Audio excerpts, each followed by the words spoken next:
সন্তান সন্তান সন্তান সন্তান সন্তান সন্তান সন্তান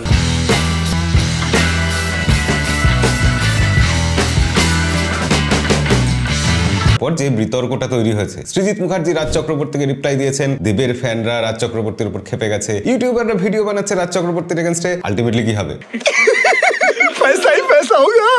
দেখুন, এমনিতে সন্তান সিনেমাটা পুরোপুরি সেফ বেট ছিল। এই ধরনের সিনেমা ট্রেলারে যা দেখানো হয়েছে, অর্থাৎ বাবা মা অত্যাচারিত, সন্তান অত্যাচার করছে, সেটা নিয়ে যে ফ্যামিলি ড্রামাটা হবে সেটা দেখার জন্য বাংলাতে দর্শক প্রচুর আছে। তারা নিয়মিত উইন্ডোজ প্রোডাকশনের সিনেমা দেখেন। তার উপর সন্তান সিনেমার সব থেকে বড় অ্যাডভান্টেজ যে এই সিনেমাতে মিঠুন চক্রবর্তী আছেন। এই বয়সেও তিনি একজন ক্রাউড পুলার। কিন্তু সিনেমার ব্যাপারটা যদি আমরা সরিয়ে রাখি, ডিস্ট্রিবিউশনের দিক দিয়ে দেখুন, এসভিএফ এই সিনেমার প্রডিউসার, অর্থাৎ এই সিনেমার ডিস্ট্রিবিউশন খুব ভালো হবে। সন্তান যথেষ্ট হল পেয়েছে। এই সময় এত কম্পিটিশনের মার্কেটে সন্তান সফল হবে এটা আশা করাই যায়। এবং সন্তানের টিম এতটাই কনফিডেন্ট ছিলেন যে তারা সিনেমা রিলিজ হওয়ার আগে প্রিমিয়ার করেছিলেন, এবং সেই প্রিমিয়ারের আগে তারা আমাদের মতো সমালোচকদের, মানে যারা খুব নিন্দে টিন্দে করে আর কি, একদম ঠোঁট কাটা, তাদেরকে পর্যন্ত ডেকেছিলেন। এবং শুরুতেই আমি এটা বলে রাখি যে বিধিবদ্ধ সতর্কীকরণ, আমি এই ধরনের সিনেমা দেখতে পছন্দ করি না। আমার এরকম সিনেমা ভালো লাগে না। কিন্তু তার মানে এটা নয় যে সন্তান সিনেমাটা ভালো হলেও আমি সেটাকে খারাপ বলবো। ইনফ্যাক্ট আমি যখন প্রিমিয়ারে গেলাম, দেখলাম সিনেমা শেষ হওয়ার পর সবাই এসে রাজ চক্রবর্তীকে জড়িয়ে ধরছে, তাকে অভিবাদন জানাচ্ছেন এরকম একটা সিনেমা বানানোর জন্য। প্রেক্ষাগৃহে যত দর্শক ছিলেন তারা কিন্তু সিটে চুপচাপ বসে সন্তান সিনেমাটা দেখছিলেন। ইভেন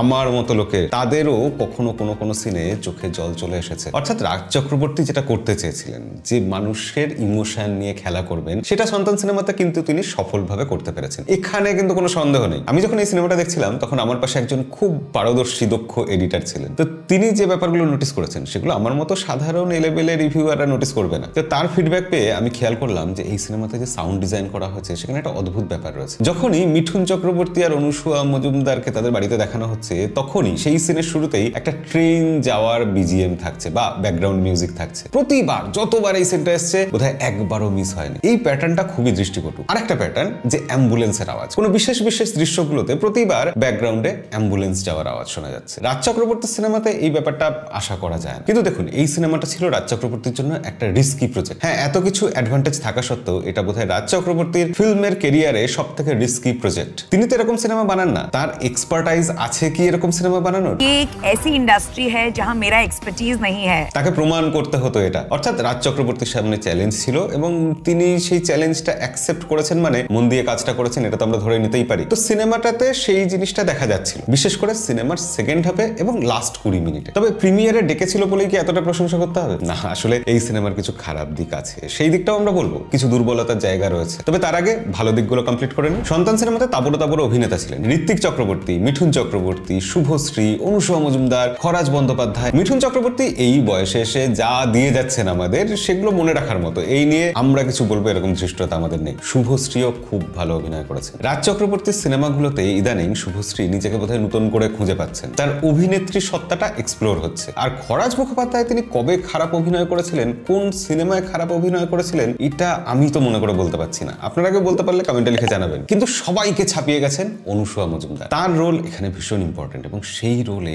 তিনি যা অ্যাক্টিং করেছেন, বেশিরভাগ দৃশ্যে তিনি যখন স্ক্রিনে থাকছিলেন তার স্ক্রিন প্রেজেন্সটাই সব থেকে নজর কাটছিল। এই সিনেমাতে তার কাঁধে একটা বড় দায়িত্ব ছিল, মানুষের ইমোশনকে ঠিক মাপে বার করে আনা। সেটা কিন্তু তিনি খুব সফলভাবে করেছেন। আমার মনে হয়েছে এই সিনেমাতে সব থেকে বড় স্টার অনুসুয়া মজুমদার। তবে ঋত্বিক চক্রবর্তীও তো ছিলেন। এই বড় বড় অভিনেতাদের ভিড়ে ঋত্বিক চক্রবর্তীর মতো এত বড় একজন অ্যাক্টর, তাকে কিন্তু একটু দৃষ্টিকটু লেগেছে। আপনার মত আমার থেকে আলাদা হতেই পারে, কিন্তু আমার মনে হচ্ছে এই সবার মধ্যে ঋত্বিক চক্রবর্তীর অভিনয়টাই ঠিক যেন আপ টু দা মার্ক হয়নি। সিনেমাতে তার খুব ইম্পর্টেন্ট ক্যারেক্টার বা তিনি নায়ক বলা যায়, সেখানে এই ক্যারেক্টারটা থেকে আমাদের প্রত্যাশা আরো অনেক বেশি ছিল। বিশেষ করে অভিনেতার নাম যেখানে ঋত্বিক চক্রবর্তী, তিনি কিন্তু নিজের সুনামের প্রতি একেবারেই জাস্টিস করতে পারেননি। এছাড়া বাদবাকি অভিনেতারাও প্রত্যেকে নিজের জায়গায় যথাযথ, এবং পরিচালক তিনিও নিজের জায়গায় একদম পারফেক্ট। তিনি যে এরকম একটা সিনেমা বানাচ্ছেন যেটা ফ্যামিলি ড্রামা, যেটা দেখে লোকে কাঁদবে, ইমোশনালি ড্রিভেন হবে, সেই রকম সিনেমা তিনি সফলভাবে বানাতে পেরেছেন। সিনেমার শুরুতে প্রথম হাফটা আমাদের কিন্তু একটু বোরিংই লাগছিল, মনে হচ্ছিল